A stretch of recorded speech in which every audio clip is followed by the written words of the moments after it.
আসসালামু আলাইকুম। ইতিহাসের পাতায় লেখা থাকবে যে কতিপয় সমন্বয়কের জন্য একটি সাজানো গুছানো সুন্দর একটি দেশ ধ্বংস হয়ে গেল। সেই দেশটির নাম কি? সেই দেশটির নাম হলো বাংলাদেশ। প্রিয় ভাই বোনেরা, আসসালামু আলাইকুম। আমাদের এই প্রিয় দেশ আজ কোথায় যাচ্ছে, কোথায় যাবে, এর ভবিষ্যৎ কি? আসুন এটি নিয়ে আলোচনা করি। কেন ইতিহাসের পাতায় লেখা থাকবে যে কতিপয় স্বার্থান্বেষী সমন্বয়কদের জন্য, সমন্বয়কদের ষড়যন্ত্রের জন্য এবং একজন সুদখোর ব্যবসায়ী ষড়যন্ত্র এবং ষড়যন্ত্রকারীদের জন্য একটি দেশ ধ্বংস হয়ে গেল। কিভাবে ধ্বংস হচ্ছে, আমাদের দেশের ভবিষ্যৎ কি, আমাদের দেশটি, আমাদের মা, আমাদের দেশ কোথায় যাচ্ছে, আসুন একটু বিশ্লেষণ করি। দেখেন, 5ই আগস্টে এই সন্ত্রাসীরা হামলা করে প্রায় আওয়ামী লীগের 50 লক্ষ নেতাকর্মীর বাড়িঘর ভাঙচুর করে এবং অগ্নিসংযোগ করে ধ্বংস করে দেওয়া হয়। সেই সাথে লুটপাট ধ্বংসযজ্ঞ চালানো হয়। তাহলে চিন্তা করেন যে শুধু 5 তারিখে বাংলাদেশের কত লক্ষ মার্কিন মিলিয়ন ডলার, কত লক্ষ মিলিয়ন ডলার বাংলাদেশে ধ্বংস করে দেওয়া হয়েছে।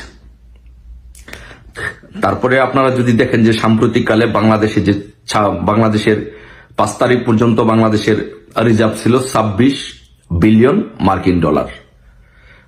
গত সপ্তাহে সেটা চলে আসছে 12 বিলিয়ন মার্কিন ডলার। এই সপ্তাহে মনে হয় আমাদের আর কোনো রিজার্ভ আছে কি নাই সেটা আমি জানি না। অবস্থা কি, এই পর্যায়ে বাংলাদেশের অবস্থা চলে গিয়েছে। বাংলাদেশের প্রায় বড় বড় 6,000 ব্যবসা প্রতিষ্ঠান বন্ধ করে দেওয়া হয়েছে। ব্যবসা বাণিজ্য, এইসব ব্যবসা প্রতিষ্ঠানগুলো ব্যবসা বাণিজ্য বাংলাদেশে করতে পারছেন না। তারপরে এই পরিস্থিতিগুলোর পরেই বন্যা চলে আসলো। কারণ একটি কথা আছে যে যেই দেশে পাপাচার, অনাচার, ব্যভিচার বেশি হয় সেই দেশে আল্লাহর গজব পড়ে। যেই দেশের রাষ্ট্রপ্রধান একজন সুদ ব্যবসায়ী হয় সেই দেশে গুজব আসবে, গজব পড়বে, অনাচার অবিচার হবে, এটাই তো স্বাভাবিক। এই বন্যায় বা মানুষের অর্থনৈতিক কি পরিমাণে এই দেশের অর্থনৈতিক ক্ষতি হয়েছে আপনারা একবার চিন্তা করে দেখুন, হিসাব করে দেখুন, এটা হিসাব করলে বের করতে পারবেন। তারপরে আপনারা যদি দেখেন যে এই সুদখোর ব্যবসায়ী ইউনূস আসার পর থেকে ভারতের সাথে যে একটি দ্বন্দ্ব চলে এসছে, যার ফলে ভারতের সাথে যে ব্যবসা বাণিজ্যগুলো ছিল সেই ব্যবসা বাণিজ্যগুলো প্রায় বন্ধের পথে। তাহলে আলটিমেটলি কারা ক্ষতিগ্রস্ত হচ্ছে? এই দেশ ক্ষতিগ্রস্ত হচ্ছে, দেশের জনগণ ক্ষতিগ্রস্ত হচ্ছে। তারপরে বাংলাদেশের আরেকটি যেটি মূল বিষয় ছিল যে বাংলাদেশি স্টুডেন্টরা বিভিন্ন দেশে পড়াশোনা করার জন্য যাইত। ইংল্যান্ড, অস্ট্রেলিয়া, কানাডা, আমেরিকা, বিভিন্ন দেশে পড়াশোনা করার জন্য, ইউরোপ সব বিভিন্ন দেশে যাইত। কিন্তু এই পরিস্থিতির কারণে প্রায় সবগুলো দেশই বাংলাদেশে স্টুডেন্ট ভিসা দেওয়ার প্রক্রিয়া এবং অন্যান্য ভিসা দেওয়ার প্রক্রিয়া প্রায় বন্ধ করে দিয়েছে। বন্ধ করে দেওয়ার কারণটা আমি বলি যে আপনারা জানেন যে এই দেশগুলো এখন জানে যে বাংলাদেশ থেকে যদি কোনো স্টুডেন্ট বা অন্য কেউ কোনো বিষয় যদি আসে তাহলে সে এখানে এসে অ্যাসাইলাম মারবে, সে আর বাংলাদেশে যাবে না। সো এই কারণে টেকনিক্যালি এই ভিসা প্রক্রিয়াটা বন্ধ করে দেওয়া হয়েছে। তাহলে এই দেশের এত বড় ক্ষতি কারা করলো? এই কতিপয় সমন্বয়কারীরা করলো এবং এই সুদখোর ইউনূস গংরা ষড়যন্ত্রকারীরা এই দেশে তরুণ যুব সমাজদের জীবন জীবিকা, রুটি রুজির উপরে হাত দিয়েছে এবং ধ্বংস করে দিয়েছে। তারপরে আসেন যে আমদানি রপ্তানি যে ছিল, একটি দেশের মূল চালিকা শক্তি হচ্ছে আমদানি রপ্তানি। সেই আমদানি রপ্তানির যে চেইনটা, সেই চেইনটা পুরোটা ব্রোকেন হয়ে গেছে, ভেঙে গিয়েছে। কারণ শুনে, আনস্টেবল একটা দেশের সাথে, যে দেশে কোনো স্থিতিশীলতা নাই, সেই দেশের সাথে বড় বড় ব্যবসা বাণিজ্য কেউ করতে চায় না। আপনাকে যে আমি মাল শিপমেন্ট করব, আপনার পেমেন্টটা কি পাবো, বা আপনি যে এক্সপোর্ট করবেন এখান থেকে সেই মালটাকে এক্সপোর্ট করতে পারবেন, আপনাকে যে আমি বিদেশ থেকে এলসিটা দিব, এই বিষয়গুলো চিন্তা করে কেউ বাংলাদেশের সাথে এখন আর ব্যবসা করতে চাচ্ছে না। তার মানে ব্যবসা বাণিজ্য একেবারে আস্তে আস্তে শূন্যের কোঠায় চলে আসছে। তারপরে গার্মেন্টস গুলোতে যেহেতু বিদেশিরা গার্মেন্টস গুলো থেকে মাল নিচ্ছে না, গার্মেন্টস ব্যবসাগুলো সিকিউরিটির কারণে, বিভিন্ন কারণে যেহেতু এক্সপোর্টের অর্ডার পাচ্ছে না, এই কারণে গার্মেন্টস ব্যবসাগুলো ভালো বিজনেস করতে পারছে না এবং গার্মেন্টস গুলো প্রায় বন্ধের পথে। যার ফলে গার্মেন্টস ব্যবসায়ীগুলো লাখ লাখ গার্মেন্টস কর্মীকে বেতন দিতে পারবে না। বেতন দিতে না পারলে কি হবে? এই পরিবারগুলো হুমকির মুখে পড়বে, ধ্বংসের মুখে পড়বে। তারা জীবন জীবিকার জন্য স্ট্রাগল করতে থাকবে এবং এরা একটা সময় রাস্তায় নেমে আসবে বেতন ভাতার দাবিতে এবং বাংলাদেশে একটু নৈরাজ্য পরিস্থিতি সৃষ্টি হতে পারে। তারপরে আরেকটি জিনিস হচ্ছে যে আপনি দেখবেন যে মানুষের জীবনে যখন আয় নেই, রোজগার নেই, মানুষের যখন টাকা পয়সা থাকে না, মানুষের যখন পরিবার পরিজনকে যখন ভরণ পোষণ দেওয়ার ক্ষমতা থাকে না, তখন মানুষের সমাজে দেখবেন অরাজকতা, ছিনতাই, চুরি, ডাকাতি এগুলো বেড়ে যায়। সো এগুলো যদি বেড়ে যায় কি হবে?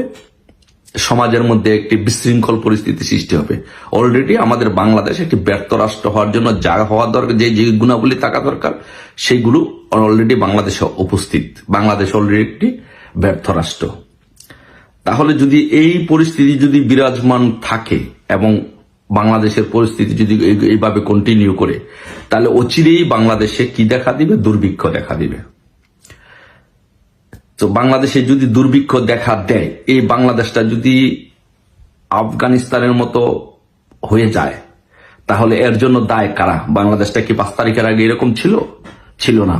এর দায় হচ্ছে যারা কতিপয় সমন্বয়কারী সাধারণ ছাত্র ছাত্রীদেরকে বুঝিয়ে এই দেশে অরাজকতা সৃষ্টি করার জন্য উৎসাহিত করেছে।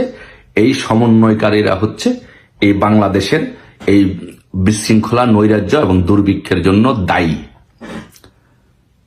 তো তাই আমি বলেছি যে ইতিহাসের পাতায় লেখা থাকবে যে একটি স্বপ্নের সোনার বাংলাদেশ কতিপয় সমন্বয়কারীদের জন্য ধ্বংস হয়ে গেল। তাহলে এই ধ্বংসলীলা যদি এইভাবে চলে, তাহলে আমরা কোথায় যাব? আমাদের পরিবারগুলো কোথায় যাবে? আমাদের দেশ মাতৃকা, আমাদের এই সুন্দর মা, এই দেশ কোথায় যাবে? এটা কি ধ্বংস হয়ে যাবে? না, সেটা আমরা ধ্বংস হতে দিতে পারি না। সেটা যদি ধ্বংস হতে দিতে না পারি, তাহলে আমাদের কাজ কি? আমাদের কাজ হচ্ছে একটা নৌকার জন্য যেন একজন দক্ষ চালক দরকার, নাবিক দরকার।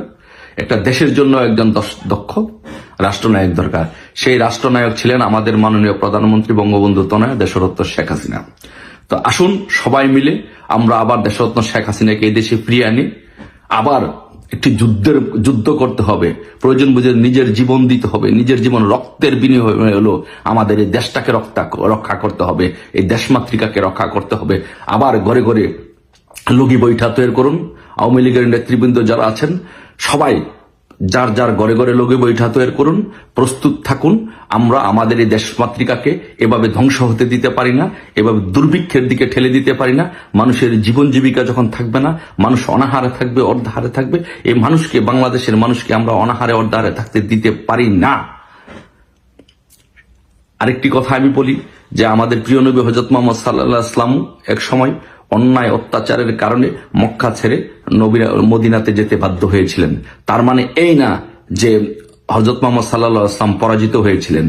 সো একইভাবে আমাদের নেত্রী দেশের শান্তি শৃঙ্খলার জন্য ওই দিন অনেক মানুষ মারা যেত। তাই দেশের মানুষ যেন মারা না যায়, মৃত্যুর মিছিল যেন বড় না হয়, সেই জন্য তিনি সেনাবাহিনীর কথা শুনে উনি বিদেশে চলে গিয়েছেন। তার মানে এই না পরাজিত না, এই দেশকে আমরা পরাজিত হই না। এই দেশকে আমাদের রক্ষা করতে হবে, আমাদের দেশ মাতৃকাকে রক্ষা করতে হবে। সবাই যার যার ঘরে ঘরে লগি বৈঠা তৈরি করুন, প্রস্তুত থাকুন।